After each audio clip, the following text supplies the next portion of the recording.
We can't fix the world alone, but collaborating isn't easy, and systems are allergic to change. So, how do we do it without losing our damn minds? That is what we're here to find out. I'm Jeff Walker. I'm English Sall. Welcome to System Catalyst, the podcast that cracks the code for making the world a better place.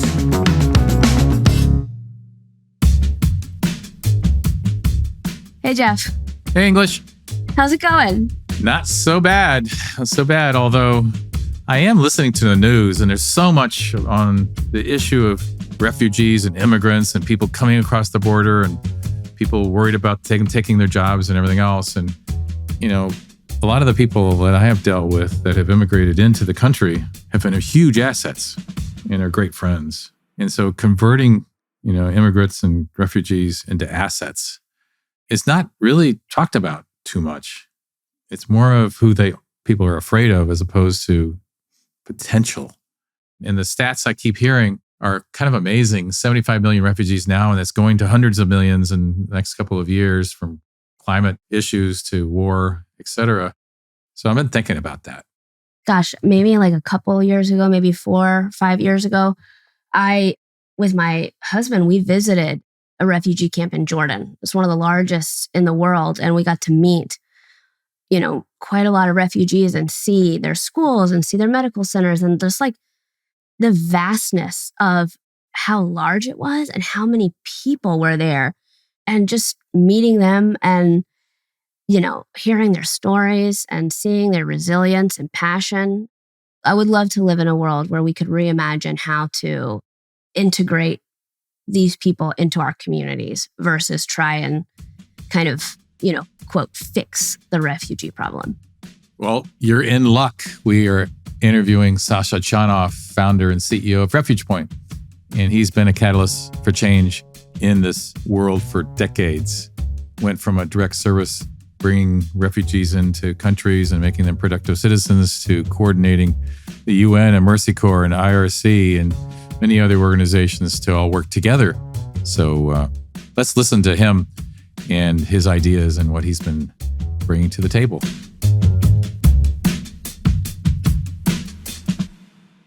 So maybe we could just start with you talking about, you were born in Finland and then came into the United States with your family and kind of grew, but you clearly got an affinity to working with immigrants and refugees and some others. So how did that happen? Yeah, I was born in Finland, but I grew up in the US and going back and forth. So I certainly grew up bicultural and bilingual with Finnish and English. And my great-grandparents on my dad's side came here as refugees 100 years ago too. But it was actually when I started volunteering for the Jewish Vocational Service in Boston that I had really quickly a very powerful experience. Somali and Bosnian refugees were coming in. I was supposed to help them find jobs. And when I first got to meet some of these people and they told me about their experiences, like fleeing their homes, having their homes shattered, often separated from family members and losing so much. And they were here in the US through the US resettlement program, and they wanted to rebuild their lives. And I was struck really viscerally with this feeling that if I could play a small role in helping them to do that, it was the most important thing that I could do with my life. How old were you then? I was just graduated from college. So I was like 22 or 23. I was like, okay, I'm supposed to help people find jobs, but I actually see that people need a lot more than that. They need to feel a sense of belonging and home and family. And how do you do that when you don't speak the language and you're totally new to this place and you're dealing with coming from a situation of war? So I was involved, I had a great boss, a woman named Judy Sachs. And I said to her, Judy, I want to organize a soccer tournament for refugees. And she's like, as long as you can still do your job and do that, that's fine. So I organized this big refugee 6-on-6 soccer tournament. We had Bosnian and Somali and Iraqi and Vietnamese and Russian, other teams of refugees who'd come here to the US. And there was some media attention around it. And it was cool because it connected with something that people could do really well and loved. And so you could see that they were really engaged with it. And it was just this opportunity for people to express who they were at a time when they feel really dislocated and isolated. And so that was just, I guess, an example of I was always drawn to doing the things that weren't in my job description. Sasha went on a quest to help refugees not just survive, but also thrive. And it was while he was working at the International Organization for Migration, or IOM, that the need for Refuge Point became clear. My boss at IOM called me into his office. His name was David Durthick, and he handed me a list with 112 names on it. And he said, Sasha, I want you to go into the Congo as part of a small evacuation team to evacuate these 112 Tutsis who are waiting in a safe haven outside of Kinshasa, the capital. And the US government had contracted IOM to initiate these evacuations because President Kabila at the time had said that people of the Tutsi tribe, this was in 1998, are the enemy and need to be hunted down and imprisoned and killed. And that led to attacks across the country. And I think perhaps out of guilt over not having acted during the Rwandan genocide, the US government decided it had to try to evacuate Tutsis and then bring them to the US through the resettlement program. So he asked me to go in and he said, listen, I'm sending my right-hand person in with you. Her name is Sheikha. She's a senior operations officer. I knew her a little. And he said, she knows how to do everything. So you can follow her lead. But sometimes she tries to take additional people on these evacuation flights. And if she does, you have to stop her.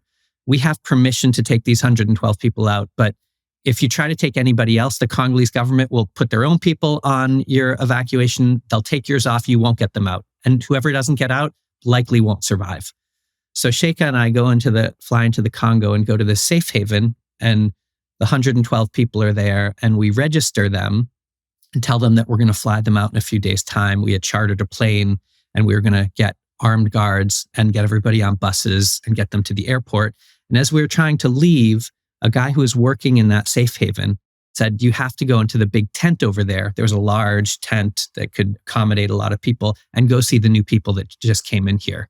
And I said, sorry, our flight is closed. We've already told everybody that. We're not taking anybody else. But Sheikha said, Sasha, I'm just going to go look. And she was walking into the tent. And then I followed her into the tent.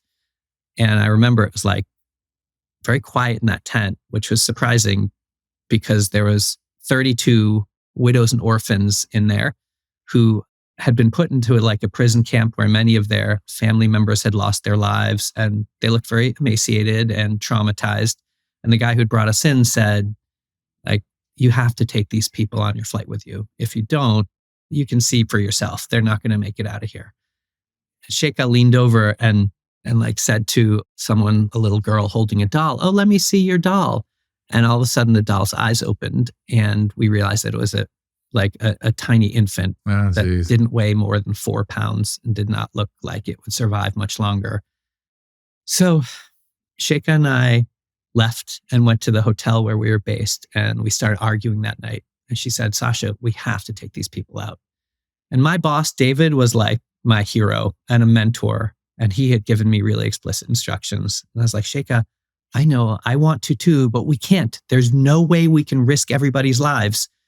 And she said, Sasha, we have to. And we argued about it all night. And she finally said to me, Sasha, are we or are we not humanitarians? This is what we're here to do. And she convinced me. So we called David and he got really upset. And he said, you can't do this.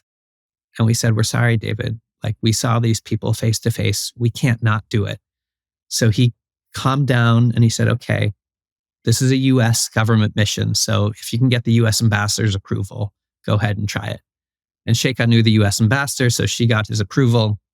And on the last morning, we got everybody onto buses and we had armed guards. I ordered additional armed guards. So we had 4 armed guards per bus. And we got everybody to the airport and we had our charter evacuation plane there. And we started getting off the bus and moving into the plane. And they stopped the 32 widows and orphans from getting off the bus. It's oh my God, have we did we make the wrong decision? Have we condemned everybody to death here? And Sheikha went over and started talking to the head immigration guy. I think she was saying something like, these are widows and orphans. And finally, they let us get onto the plane. and we sped up down the runway and we took off. And I remember thinking as we lifted off the ground, like, oh my God, people are going to be so psyched. I turned back and looked at everybody, and a lot of people were crying because they had family and friends who had been left behind, whom they didn't know if they were alive. But we finally got them all out, and we went to Cameroon, and in the refugee camp there, they stayed for a few months, and then they were interviewed for the U.S. resettlement program and came to the U.S. a few months after that. And that was like 23 years ago, and I'm still very close friends with a lot of those people.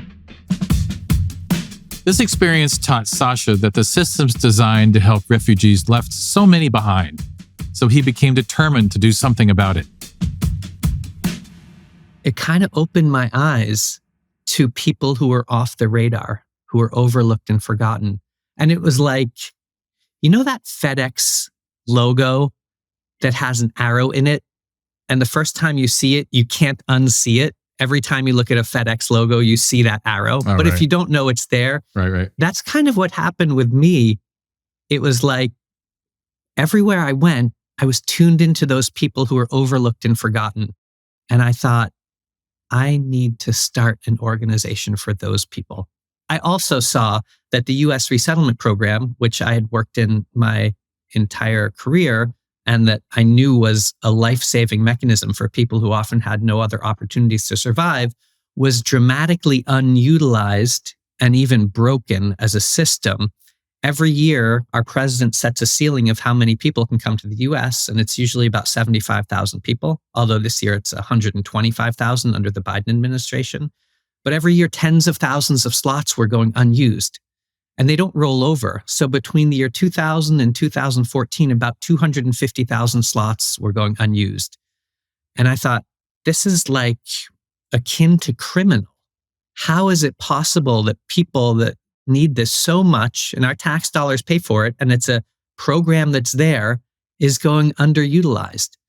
It's a pretty intensive thing to help people resettle. It's a long process and you need a lot of intensive work for it. And the UN is concerned with refugees globally. Today, there's over 114 million people who've been forcibly displaced. And when you're concerned with hundreds of thousands of people pouring over the border from, say, Sudan to Chad or from Somalia to Kenya, and you have to care for those people, resettlement consideration for tens, hundreds, thousands is not as high up on the priority list. I felt that there was a need for an organization that could actually be focused entirely on this issue. So Refuge Point started with the idea to help identify refugees for resettlement, but more broadly to help build a broken system. Since it started 2 decades ago, Refuge Point has worked in 64 countries and helped resettle about 140,000 people. To achieve this, they developed a tool that really changed the game in the refugee space. It's called the Self-Reliance Index. Basically, it combines several factors like employment, housing, and education to measure a refugee's progress towards living independently. Today, there's over 114 million people who have fled their homes because of violence and war and persecution. Those who cross an international boundary and are considered refugees often don't go home for 20 years, sometimes 30 years, sometimes 40 years. It's crazy. It's crazy. I just met a guy from Kakuma camp and he said he's been there for 30 years. His mom carried him there as an infant. She died there 25 years later. All his siblings were born there. And now his 3 girls were born there. And you know what he wants more than anything else? Not to be in Kakuma camp anymore. So the idea that the humanitarian response system can support people with food and tents and basic aid until they go home just doesn't match the reality of the world today. So when we started asking around, who else is doing self-reliance work or who else is interested in this? Pretty much everyone we spoke to, all the organizations said, this is critical. Like, this is the future, but there are problems. Nobody funds it. There's not even a recognized definition for it. There is no measurement around how to do it. And all the funding in the humanitarian space is siloed. You, World Food Program, get money to give people food. You, agency that applies for the funds, are providing the health service to refugees. You, other agency, are providing the education services. But none of these actually look at how a family can progress from point A in a really vulnerable situation to point B, doing better and actually feeling secure in their lives over the long term, which is what we started doing. So the first thing we heard from everybody was, well, we don't know how to measure this. So we said, well, why don't we create a measurement tool? And we assembled a group of about 30 organizations and academics and others, and with the support of the IKEA Foundation and Hilton Foundation and a lot of private donors, we created a measurement tool. It took a lot longer to build than we hoped, but it was like 3 years. And then we released it to the world. And then people started using it. And then we hired somebody to help train people. And along the way, we built this community of practice of organizations and individuals really interested in thinking about self-reliance. We thought, we are on to something here. I remember one leader in the humanitarian space said, if you can figure out how to measure self-reliance, that is the holy grail of humanitarian response. Everybody will want that. And now, a number of years later, we created, along with the Women's Refugee Commission, we co-created something called the Refugee Self-Reliance Initiative, with the idea to transform humanitarian action away from emergency aid and toward what refugees themselves say they want, which is to stand on their own 2 feet and lead normal lives, even if they're stuck in the countries to which they fled. We're seeing that people can actually take this journey and succeed and support themselves and contribute to their communities and feel good about their lives and feel a sense of hope and aspiration for the future. What we found now over the past few years of use is that over 50 organizations in 28 countries, reaching more than 2 million people, are using the Self-Reliance Index as a tool to measure the impact of their programming. In fact, the State Department, which is a close partner with us, recommended this tool in their NGO guidelines around livelihoods to the partners receiving their funding. IKEA Foundation is using it in their funding. Some of the biggest organizations in the world, like the International Rescue Committee, told us earlier this year that they're incorporating it into their over 40 country offices around the world as a measurement tool. Other leading organizations are using it. But importantly, many refugee-led organizations are also using it. And we brought together a steering committee of refugee leaders and others to help us. So we've built this like multi-stakeholder approach to trying to transform humanitarian action. And what we're finding is that everybody is on the similar page of wanting to see refugees become self-reliant. A few things to point out here. First, Sasha discovered a crack in the system, which was that so many refugees were living in camps for decades because they had no way out. In other words, he was proximate. Second, once he did find that crack, he used every resource at his disposal, research, data, and partnerships, to create a tool that could fix it. Third, he made that tool available to everyone in every organization so that it had the best chance to work across the system. There's 114 so million now. How many is there's going to be with climate change and everything else, creating climate refugees as well, and all the conflicts that are now underway? Is that number going to double in 10 years? I mean, is there an estimate of what the problem's going to be? Because it's going to get nothing but worse, right? Yeah. I mean, I think it's going to continue to be one of the headline issues of our time. Some estimates put that number by 2050 at hundreds of millions of people or even 1 billion people forcibly displaced because of climate. But Jeff, I think there's another way to look at this. I mean, of course, that's so horrifically devastating that so many people are forced from their homes and need to figure out how to rebuild their lives. And right now we're seeing the impact of that. It has serious political implications, right? You're seeing the rise of extremism and xenophobia and isolationist tendencies of governments, and that's not going to help. That's just going to put more people in danger. And we see that that's actually not the solution either. If we can find ways to tap into people's intrinsic strengths and enable them to support themselves in the countries to which they fled, that is part of the solution. People don't want to be dependent on an erratic handout. That is demoralizing. It is oppressive. It is undignified. And yet it's the norm. People want to feel self-agency and they need an opportunity to do that. There's already evidence. The World Bank has it. Even the US has it here for refugees who've arrived here, that when people can contribute, they do significantly to their local communities and to the economies of their countries. There was a study in the US that showed that over 10 years, refugees who've come here contributed $63 billion more to the economy than they took in services because of the work they were doing. But that can also happen in host countries. When I say host countries, I mean not the US, not the EU, but the countries that are hosting the vast majority of refugees: Turkey, Pakistan, Uganda, Ethiopia, Jordan, and many other countries, Bangladesh. If you provide opportunities for refugees to become self-reliant, they're going to be contributors. That changes their lives and the lives of those in their host communities. Refuge Point started a program from Kenya for refugees there to Canada, where employers, particularly in the healthcare industry, cannot find employees nationally, and with an aging population need people to work. And so they have turned to refugees who are nurses and who have skilled health in healthcare to come to Canada. And many are arriving there.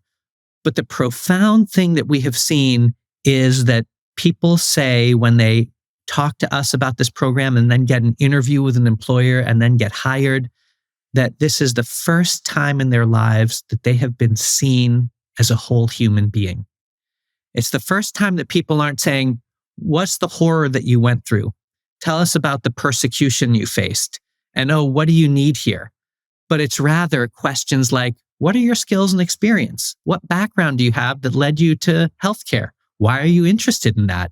So it takes a whole different orientation toward people. And that's what self-reliance does too. And what we ask in Nairobi: what do you want to do? What are you good at? What's your education? What's your background? People are business leaders. People have professions, and people want to utilize their skills. And when you enable them to do that, it's dignified.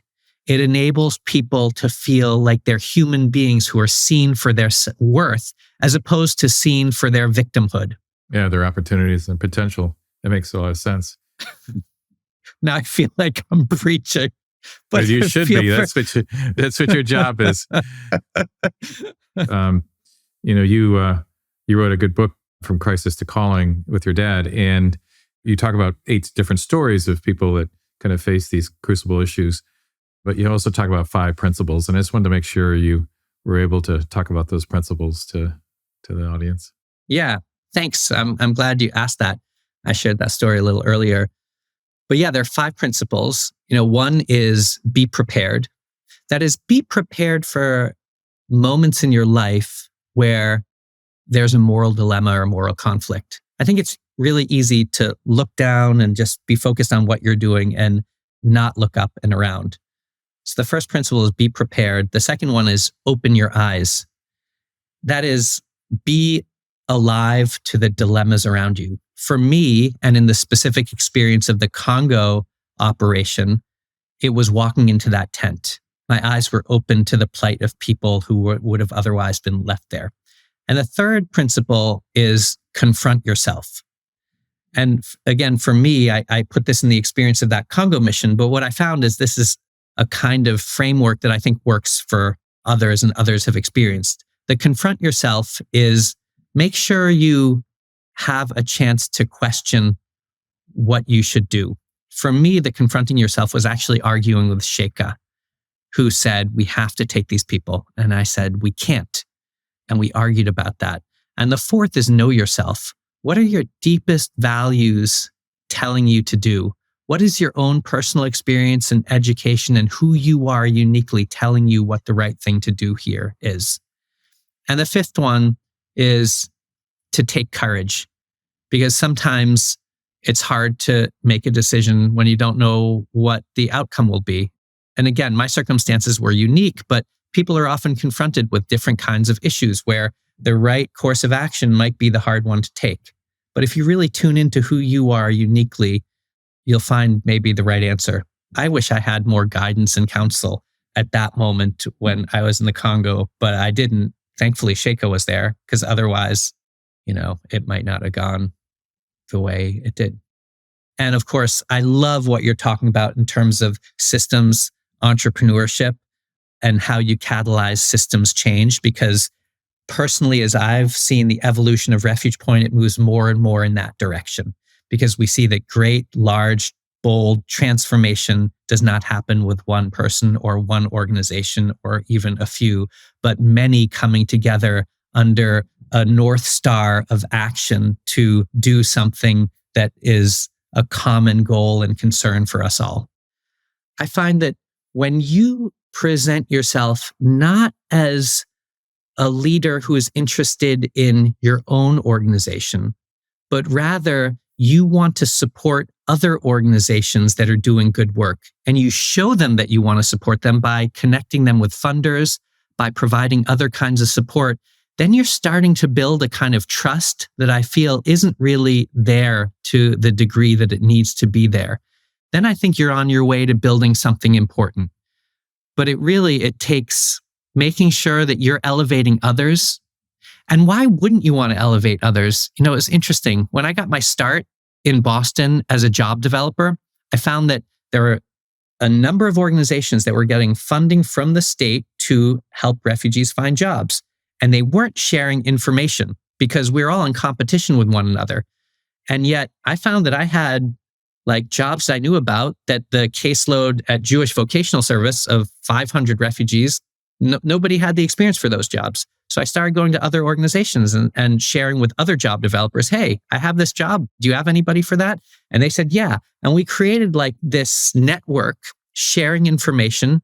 And lo and behold, more refugees got more jobs. And that was what our early lesson for me. It's if you are actually first and foremost for the people you're serving rather than for your organization, then you're actually going to do more to help the people that you're supposed to be serving.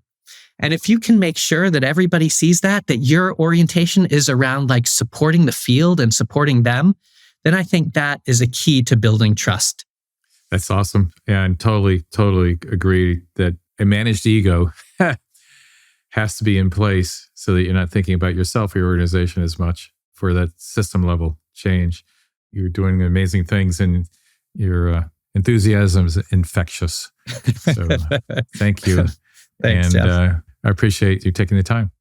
I am grateful to you. I'm grateful for you opening up this space for all of us and for your friendship and mentorship. I love calling you. I love calling you at times saying, Jeff, I got something I got to talk to you about. And you always pick up the phone. You're always there to give me advice. I appreciate that greatly.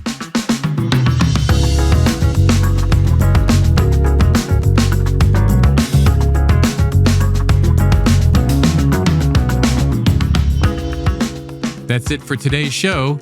Please don't forget to subscribe to System Catalyst so you don't miss out on the new episodes. Also, do us a huge favor by rating our podcast and leaving us a review. Thank you so much for joining us, and we'll catch you all in the next episode. Before we go, I'd like to thank our producers at Human Group Media. We'd also like to thank our incredible network of partners who are supporting our mission: the Skoll Foundation, the Aspen Institute's Aspen Global Leadership Network, Echoing Green, DRK Foundation, Maverick Collective, Virgin Unite, Charlize Theron Africa Outreach Project, Boldly Go Philanthropy, Synergos, Forward Global, Nexus, and New Profit. If you're interested in becoming a System Catalyst and would like to learn more about our partners, please visit systemcatalyst.com.